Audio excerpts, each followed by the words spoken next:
तीसरा test match, तीसरा दिन जिसको कहते हैं मूविंग डे, देखिए किस तरफ मूव हुआ ये जानेंगे हम क्रिकबस्ट चैटर पर।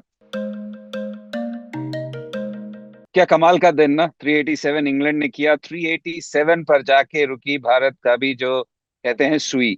और अगर सोचें भारत जिस हिसाब से शुरुआत की, पहला सेशन जो भारत के पक्ष में गया, जो उम्मीद की जा रही थी, जो हमने कल बात की, ऋषभ पंत से जो उम्मीद करेंगे, केएल राहुल से जो उम्मीद करेंगे, वही कर दिखाया।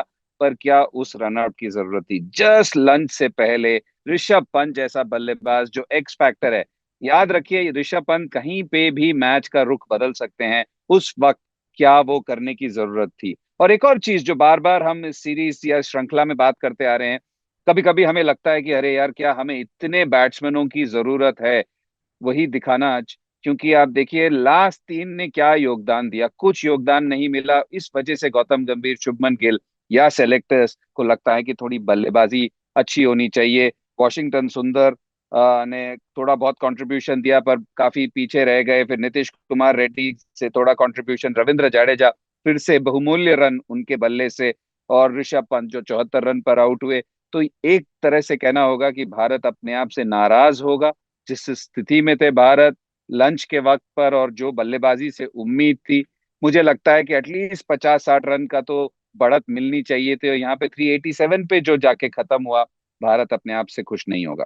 देखिए अगर आप इंग्लैंड की गेंदबाजी पर ध्यान दें, तो जोफ्रा आर्चर वापसी कर रहे हैं। क्रिस वोक्स से काफी उम्मीद की जाती है इंग्लिश कंडीशंस में, पर ऐसा नहीं दिखा जो हमें पहले वोक्स से मिलता था। और बेन स्टोक्स उनके सबसे बेहतरीन गेंदबाज दिखे हैं पहले टेस्ट मैच से। और आज भी अगर उनकी गेंदबाजी देखें, तो उन्होंने सबसे अच्छी गेंदबाजी की है। 140 से ऊपर लगातार उस रफ्तार से गेंदबाजी करना, और सबसे अच्छी बात है कि एज अ लीडर जो वो कर पाते हैं, वो कमाल की चीज है।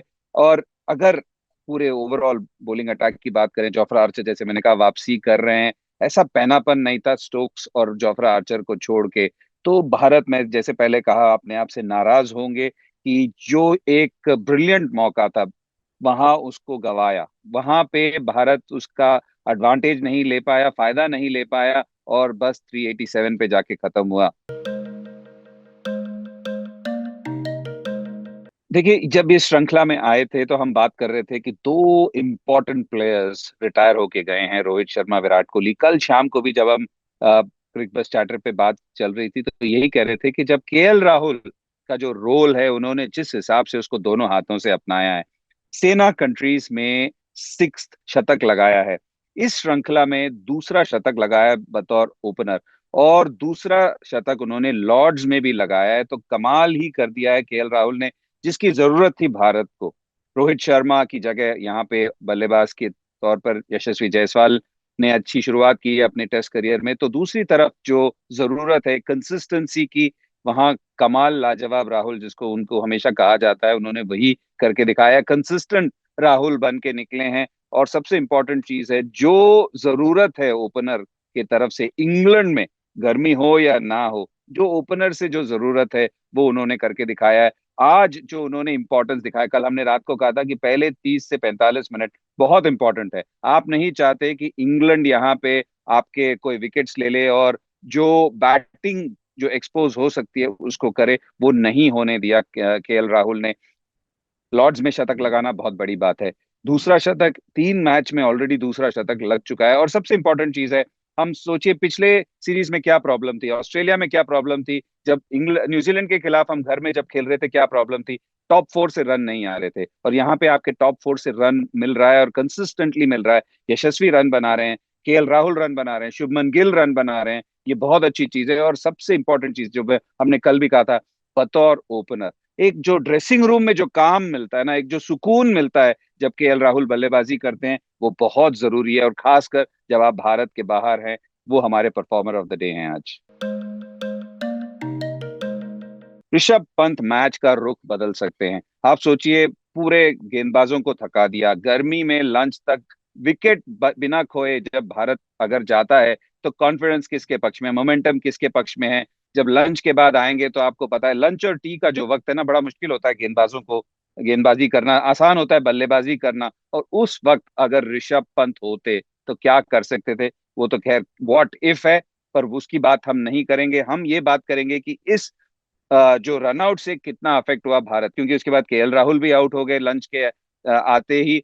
बहुत इंपॉर्टेंट है कि ऐसे मोमेंट्स ना गंवाएं, और मेरे लिए वो बहुत बड़ा मोमेंट था जब ऋषभ पंत, जरूरत ही नहीं थी उस वक्त जब आउट हुए, तो वो बहुत बड़ा मोमेंट है आज के दिन।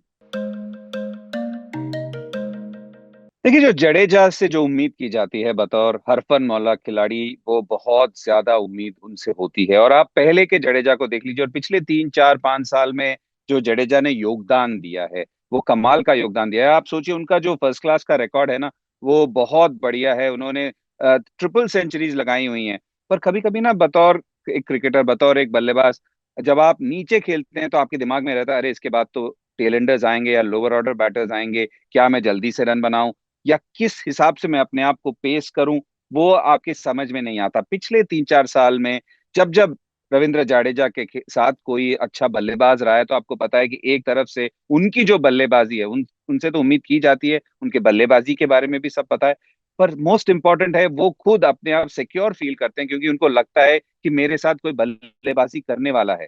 बल्लेबाज कब एक्स्ट्रा चांसेस लेता है, कब एडवेंचर ज्यादा करता है, जब उसके निचले क्रम के बल्लेबाज आ जाते हैं तो फिर कुछ अलग कोशिश करता है। पर यहाँ पे रविंद्र जडेजा का जो योगदान रहा है इस श्रृंखला में, तीसरा अर्धशतक लगाया है। और जो इम्पोर्टेंट बात हम बार बार करते आ रहे हैं कि इस टीम को लोअर ऑर्डर रन्स की जरूरत पड़ती है। और बाकी टीम्स को भी देख लीजिए, कितना जो लोअर ऑर्डर जो परेशान करता है या इरिटेट करता है बॉलिंग लाइनअप्स को, वो बहुत इंपॉर्टेंट है। और यहाँ पे इनका योगदान फिर से बहुत बहुत इंपॉर्टेंट रहा है भारत के लिए। जो अभी तो मैच बराबरी में है, अगर आप चौथे दिन की बात करें, 387 बेसिकली फिर से एक और इनिंग शुरू होने वाला है। पर दिलचस्प ये था जो आखिरी ओवर में या आखिरी पलों में कुछ हुआ, जो गर्मा गर्मी हुई शुभमन गिल, जहां 2 ओवर हो सकते थे। ये गेम्समैनशिप कहते हैं, जब डिलेइंग टैक्टिक्स कोई टीम कोशिश करती है। कोई भी बल्लेबाज, खासकर जो ओपनिंग सलामी बल्लेबाज होते हैं, वो नहीं चाहते कि आखिरी के 5 10 मिनट खेलें, या कितना कम खेल सकते हैं उतना बेहतर है। वहां गेम्समैनशिप, अगर शुभमन गिल होते क्या पता वो भी वही करते, क्या इंडियन टीम होती वो भी वही करते। पर दिलचस्प बात यह है कि यहाँ जो बैसबॉल की हम बात करते हैं कि वो बड़ा सकारात्मक रूप लेके चलते हैं, वहां पे उन्होंने भी सोचा कि एक ही ओवर खेल पाए। तो ये दिखाता है कि कितने बराबरी पर है मैच। और कल जो बड़े मोमेंट्स को जीतेगा, जो ये मोमेंट्स पे काबू कर पाएगा, वो इस मैच पे और हावी होगा। अगेन, हर सुबह ये जो पहले 1 घंटे का जो प्ले है बहुत इंपॉर्टेंट है। नया बॉल है, याद रखिए, जसप्रीत बुमराह, आकाशदीप और मोहम्मद सिराज के पास नया बॉल होगा। और इम्पोर्टेंट है कि भारत इस वक्त क्या गेंदबाजी करता है, क्या थोड़ा और मदद मिलेगा स्पिनर्स को, क्योंकि चौथा मैच है। अभी तक हमने ये 2 टेस्ट मैच में देखा है, इतनी धूप पड़ने के बावजूद भी ऐसा नहीं है कि स्पिनर्स के लिए बहुत ज्यादा घुमाव मिला है।